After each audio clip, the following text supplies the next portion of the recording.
At yan po ang puna kay Senator Escudero. Bakit mo inalaw? Ito po ang puna sa kanya nito pong si Panelo. Sabi po ni Panelo, Cheese, a walking disaster. Yan.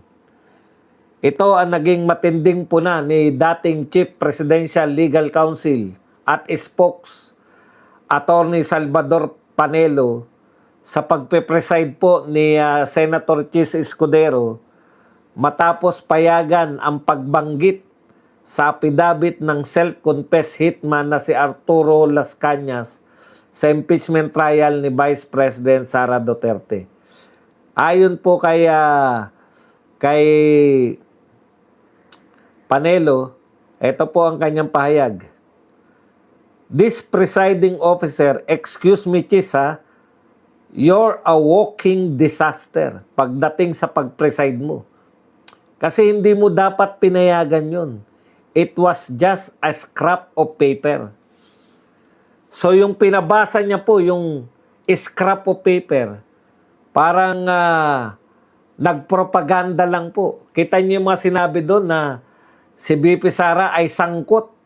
Sangkot na po siya dyan sa kaso sa ICC. Lintik na yan. Baka mabalitaan na lang natin. May warrant of arrest na naman si BP Sara sa ICC na. Talagang wala na talagang katarungan dito. Okay. Sabi po ni Panelo, napatunayan ba ni Cheese Escudero? Kasi ang sinasabi, ito raw dokumento na to, ito raw yung bahagi, yung binasa po ay bahagi ng dokumento ni Las Cañas doon sa ICC. Una, paano ang tanong niya, paano mo malalaman na that paper is the exact reproduction of the affidavit in the ICC? Hindi nga napatunayan. Okay. That's not an excuse to allow irregularities in the proceeding. Bakit po irregular? Bakit po naging irregular yan? Dahil, una, itong papel na to na pinag-uusapan natin ay hindi po notaryado at wala rin pong pirma ni Las Cañas. Saan ka nakakita? At si Matibag po, hindi naman po siya si Las Cañas. Tandaan nyo, mayroon pong tumistigo sa Senado, nagngangalang Gutesa. Siya po ang parte po nung pagde-deliver ng maleta. Di ba? Siya po ay nagde-deliver. Siya po yung nanumpa sa Senado. Pero kinwestiyon pa rin ng magaling na BRC chairman at that time na si Panfilo Lacson. Dahil ang sinasabi niya, nanumpa na sa harap ni Lacson, ha? Ako'y nanunumpa na magsasabi ng katotohanan sa harap ni Lacson. Pero nahanapan pa nila ng butas yun. Hindi po nila nahanapan ng butas na nagsisinungaling. Nahanapan nila ng butas na yung pineke daw yung notaryo. Kita nyo na? Yung tao na yung saksi mismo. Ano po yung paulit-ulit nating naintindihan dyan? Ang naunawaan po natin, dito po, maski yung naunang actually si Lacson yung dapat kumikibo. Kasi si Gutesa nga na siya na mismo yung testigo. Ito po si Matibag, hindi po siya si Las Cañas.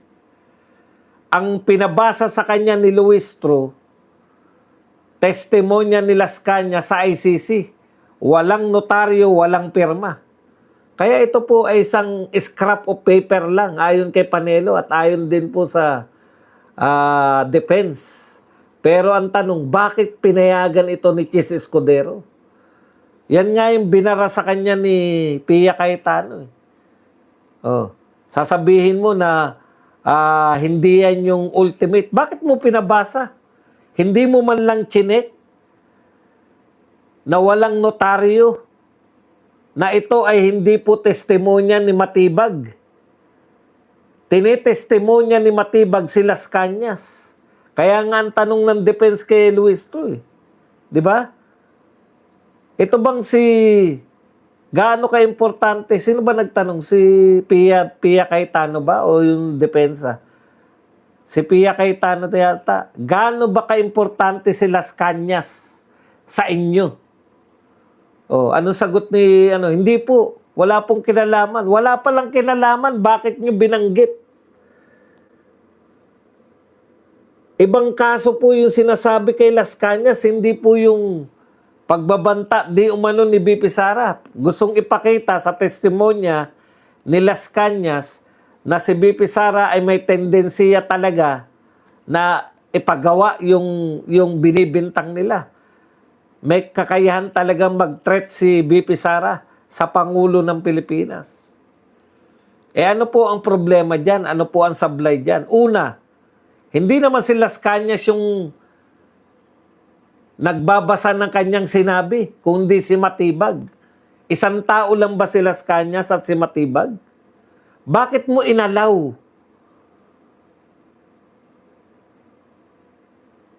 Presiding officer, kaya kasi nasabi ang walking disaster ka eh.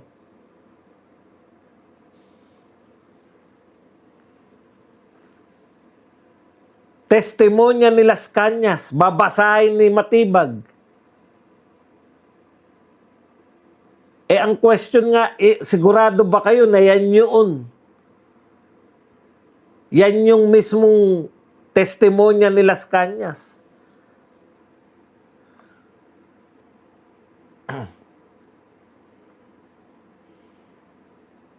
Bakit mo pinayagan, Chis? Kasi gusto niya ipropaganda sa mga tao.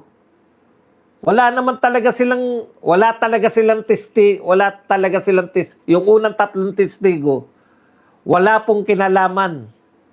Tignan niyo po yung tanungan para magka-ideya kayo. Ito po ang tanong ni Attorney Mark Binluan kay Director Melvin Matibag.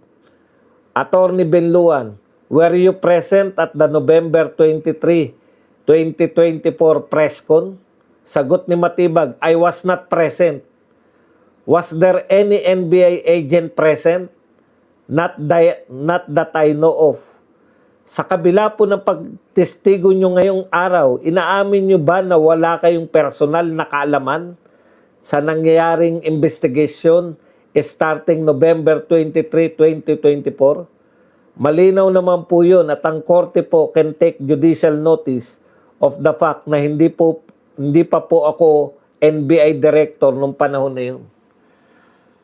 So lahat po ng pinag-uusapan natin na pangyayari, wala pong kinalaman si Matibag. Sa haba ng testimonya ni Matibag, yan lang po ang present sa kanya. May kinalaman ka ba doon? Kung wala kang kinalaman, ano ang tawag sa testimonya mo? Hearsay. Tinagalog pa nga. Masakit lang pag tinagalog, di ba? Ang Tagalog ng hearsay, chismis. So, ibig sabihin, lahat ng ito, yung testimonya ni Matibag, hearsay lang. O, ano naman yung pinunto ni Pia Cayetano? Dalawa lang. Ang iharap lang sa korte, yung may personal knowledge. Ang testigo po dapat na iharap sa korte, may personal knowledge. Umamin po si Matibag, wala po siyang personal knowledge sa mga pangyayari. Ano po ba yung sinasabi natin pangyayari? Yung basehan po nila na si BP Sara ay nagtangka o may threat sa buhay ng Pangulo ng Pilipinas. Hindi ba NBI siya ba dong? Oo nga, tinanong na nga siya eh. Siya nga po nagsabi, hindi pa po siya taga-NBI nung kinundak yang At least yung unang dalawa, kahit wala po silang personal knowledge, yung dalawang NBI agent na naging testigo, kahit wala silang personal knowledge, at least sila po ang nag-imbestiga. Dito kay Direktor Matibag, wala na siyang personal knowledge, wala pa siyang kinalaman sa pag-imbestiga. So double hearsay na yun. Tapos, ang lahat po ng dokumentong iharap, notaryado. Tataka nga ako kaya dapat consistent si Lacson dito. Kung question mo yung notaryo ni Gutesa, kahit na siya ay nanumpa sa harap mo, kinwestiyon mo pa rin yung kanyang testimonya na notaryado naman. May question ka pa. Bakit ito walang notaryo? Walang pirma ni Las Cañas. Hindi mo kinwestiyon, Ping Lacson.